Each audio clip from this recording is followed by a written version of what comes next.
Scattering of light, light का scatter होना। कोई भी लाइट कैसे ट्रेवल करती है? तो आंसर है लाइट हमेशा स्ट्रेट लाइन में ट्रेवल करती है, अभी तक की जो हमारी नॉलेज है। ठीक है, बाद में बड़ी क्लास में जाओगे, आगे की क्लास में, तो वहाँ पर पढ़ोगे कि जो लाइट है वो वेव की फॉर्म में भी चलती है। अभी क्या पढ़ रहे हो? लाइट कैसी चलती है? स्ट्रेट। फिर जब क्लास 11-12 में जाओगे तो वहाँ पर पढ़ोगे कि अरे नहीं, लाइट तो ऐसे चलती है वेव की फॉर्म में, और वहाँ हम प्रूव भी करेंगे उसको। लेकिन अभी फिलहाल के लिए, क्योंकि लाइट स्ट्रेट पाथ में ट्रेवल कर रही है, तो अगर रास्ते में कोई ऑब्स्टिकल आ जाता है, ठीक है, कोई एटम आ गया, कोई मॉलिक्यूल आ गया, है ना, कोई भी पार्टिकल आ गया, उससे वो टकराती है और टकराकर क्या हो जाती है? फैल जाती है। ठीक है, तो किसी भी रे ऑफ लाइट का किसी ऑब्स्टिकल से टकराना और टकराकर फैलने का फिनोमिना क्या कहलाता है? Scattering of light. ठीक है, बिल्कुल सिंपल सी डेफिनेशन है। अब इस फिनोमिना के बेसिस पर आप बहुत सारे फिनोमिना देख सकते हो, जैसे कि इनमें से एक होता है कौन? Tyndall effect. यह आपने छोटी क्लासों में भी पढ़ा होगा। टिंडल इफेक्ट में आपने क्या पढ़ा था कि अगर आपके पास कोई एक सॉल्यूशन है, कौन सा सॉल्यूशन बोलो? Colloidal solution. ये कोलाइडल सॉल्यूशन के जो पार्टिकल्स हैं, ये आपने पढ़ा था पिछली क्लासों में कहीं पर कि कोलाइडल सॉल्यूशन के पार्टिकल नेकेड आइज से नहीं दिखते। किसके दिखते हैं? सस्पेंशन के। किसके दिखते हैं? सस्पेंशन के, कोलाइडल के नहीं दिखते। लेकिन हमने ये फिनोमेना पढ़ा हुआ है कि अगर हम चाहें तो कोलाइडल पार्टिकल को हम देख सकते हैं with the help of Tyndall effect. क्या करेंगे? यहां से एक रे ऑफ लाइट भेजेंगे, ये ऐसे, ये, ठीक है। ये लाइट क्या करेगी? तो आंसर, जब ये लाइट यहां से ट्रेवल करेगी, तो क्योंकि कोलाइडल पार्टिकल्स जो होते हैं उनका साइज इतना इनफ बड़ा होता है कि वो इस लाइट को क्या कर सकते हैं? स्कैटर्ड कर सकते हैं। अब मैंने क्या बोला? इनके पार्टिकल का साइज इतना इनफ बड़ा होता है। क्या मतलब है इस बात का? इस बात का मतलब ये है कि स्कैटरिंग ऑफ लाइट होने, स्कैटरिंग ऑफ लाइट ऐसा नहीं है कि हर जगह हो जाएगी, नो। एक पर्टिकुलर साइज होना चाहिए स्कैटरर का या ऑब्स्टिकल का, उसके टाइम पर ही वो कर पाएगा स्कैटर्ड, अदरवाइज वो नहीं कर पाएगा। ये किस पर डिपेंड करता है? साइज पर। किस पर डिपेंड करेगा? साइज पर। ये ध्यान रखना, ठीक है। अब ये थोड़ा सा समझ लो, जो जब भी कोई रे ऑफ लाइट आती है तो उसकी जो इंटेंसिटी है, ठीक है, वो कितनी होगी? वो उसकी वेवलेंथ की 4th पावर पर डिपेंड करती है। किस पर? इंटेंसिटी किस पर डिपेंड करती है? उस लाइट की वेवलेंथ की 4th पावर पर। यानी कि किसी भी लाइट की अगर वेवलेंथ ज्यादा होगी तो उसकी इंटेंसिटी भी ज्यादा होगी। अब वेवलेंथ किसकी ज्यादा होती है बताओ? रेड कलर की वेवलेंथ ज्यादा होती है तो उसकी इंटेंसिटी भी क्या होगी? ज्यादा होगी। समझ आ रही है? वो ज्यादा इंटेंस होगा। और ब्लू कलर की वेवलेंथ कम होती है तो उसकी इंटेंसिटी कम होगी। ठीक है, अब इसमें ये जो मैंने आपके सामने रिलेशन लिखा, इसे रायले का स्कैटरिंग एक्सपेरिमेंट किया था, तो ये रायले का रिलेशन कहलाता है। अब रायले ने एक टर्म और यहां पर बताया था कि जो वेवलेंथ है और ये जो स्कैटर्ड है, जो जिससे ये टकरा कर बाहर निकल रही है और स्कैटर कर रही है, इनके बीच में भी एक रिलेशन होता है कि ये कंपेरेबल होने चाहिए। ऐसा ना हो कि एक चीज बहुत ज्यादा हो और एक चीज बहुत कम हो, दोनों आपस में कैसे होने चाहिए? कंपेरेबल होने चाहिए। ठीक है, तो अगर पार्टिकल का साइज, अगर मान लो पार्टिकल का साइज जो है इससे बहुत बड़ा हो, क्या हो?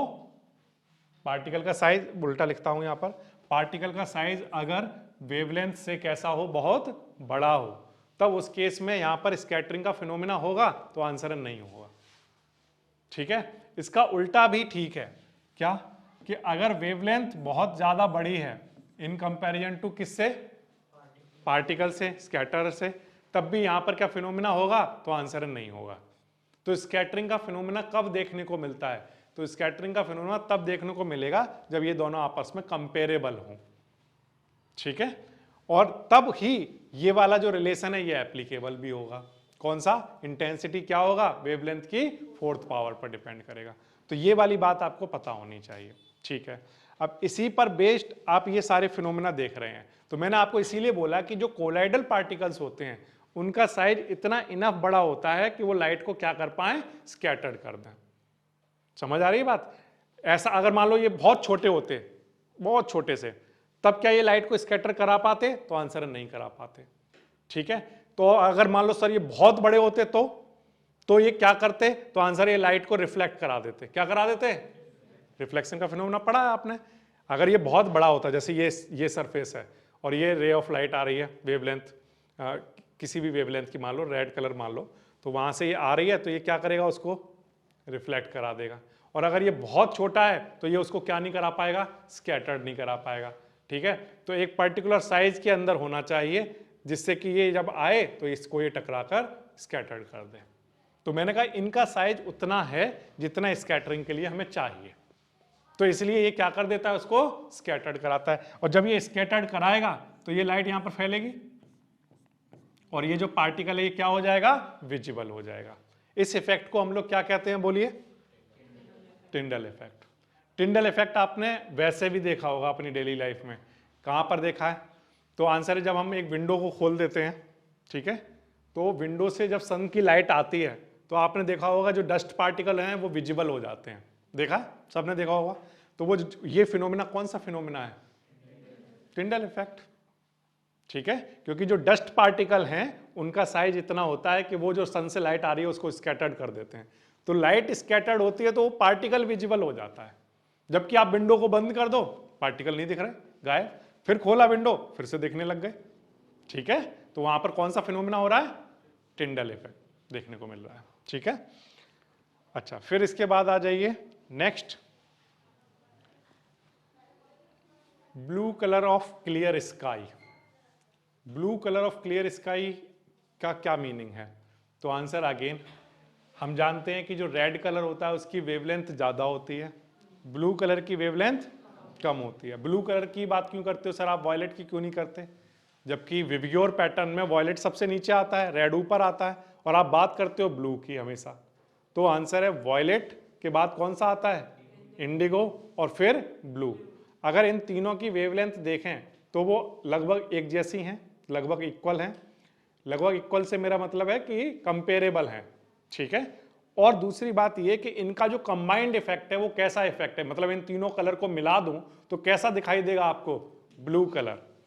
तो इसलिए जब भी हम बात करते हैं तो रेड से ब्लू तक की ही बात करते हैं, उससे नीचे का भी अगर आप लोगे तो वो ब्लू ही कहलाएगा, क्योंकि एक तो वेवलेंथ लगभग इक्वल है और उनका कंबाइंड इफेक्ट भी ब्लू है। ठीक है, तो ब्लू और रेड में से रेड कलर की वेवलेंथ सबसे ज्यादा है। जिसकी वेवलेंथ सबसे ज्यादा होगी, ठीक है, उतना ही वो क्या होगा? कम स्कैटर्ड होगा। ध्यान से सुनो, जिसकी वेवलेंथ ज्यादा उसका स्कैटरिंग कम। ठीक है, जिसका वेवलेंथ कम होगा उसमें स्कैटरिंग का फिनोमिना ज्यादा होगा। तो बताओ अगर विबग्योर वाले कलर में से, रेड और ब्लू कलर में से अगर हमें चूज करना हो तो कौन सा कलर ज्यादा स्कैटर्ड होगा? ब्लू वाला। ठीक है, तो मान लो कहीं पर 7 कलर का कलेक्शन है, ध्यान से सुनना, 7 कलर का कलेक्शन है, उसमें से स्कैटर्ड हो गए कलर, यानी बाहर निकल गए। कौन कौन से बाहर निकल जाएंगे? तो आंसर है जिनकी वेवलेंथ कम है। किन किन की कम है? तो हमने कहा वॉयलेट, इंडिगो, ब्लू, येलो, इन सब की क्या है? कम। किसके कंपैरिजन में? रेड। तो अगर यहां पर 7 कलर में से 6 कलर बाहर निकल गए, ठीक है, तो बताओ यहां क्या दिखाई देगा? रेड। और जो बाहर निकल गए उसका कंबाइंड इफेक्ट कैसा है? ब्लू। तो वो सब में फैल गया, स्कैटर हो गया, तो हमारा जो स्काई है वो कैसा दिखाई देगा? बोलो। ब्लू। और सन कैसा दिखाई देगा? रेड। ठीक है, तो इसलिए जो ब्लू कलर है स्काई का वो तो स्कैटरिंग ऑफ ब्लू कलर की वजह से हुआ क्योंकि उसकी वेवलेंथ कम थी। और दूसरा, the sun look reddish at the time of sunrise and sunset, इसका मीनिंग क्या हुआ? इसका वही फिनोमेना हुआ सेम, कि सारे कलर क्या हो गए? स्कैटर्ड। तो यहां पर कौन सा रह गया? रेड, तो इसलिए वो रेड दिखाई दे रहा है। ठीक है, तो अगेन ये स्कैटरिंग ऑफ लाइट की वजह से हुआ।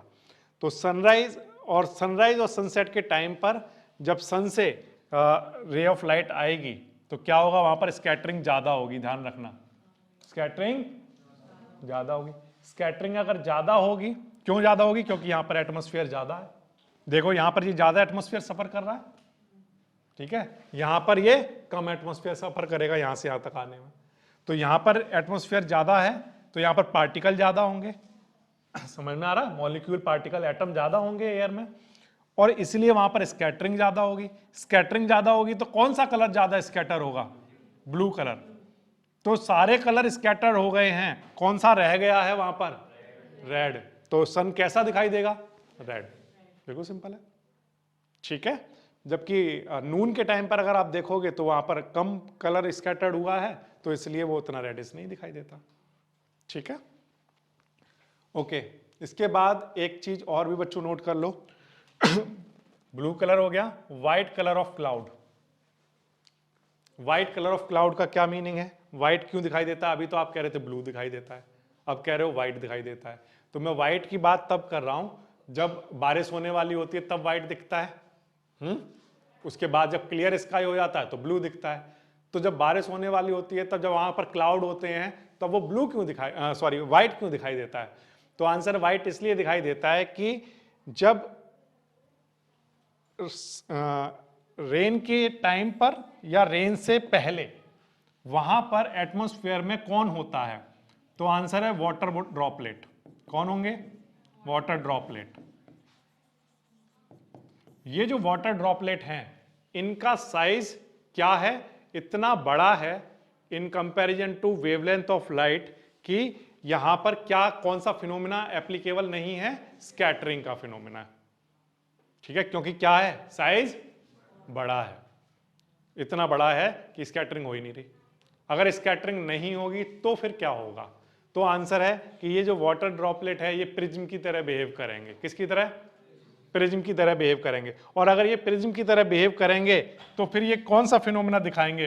तो आंसर है रिकॉम्बिनेशन ऑफ व्हाइट लाइट का फिनोमिना दिखाएंगे।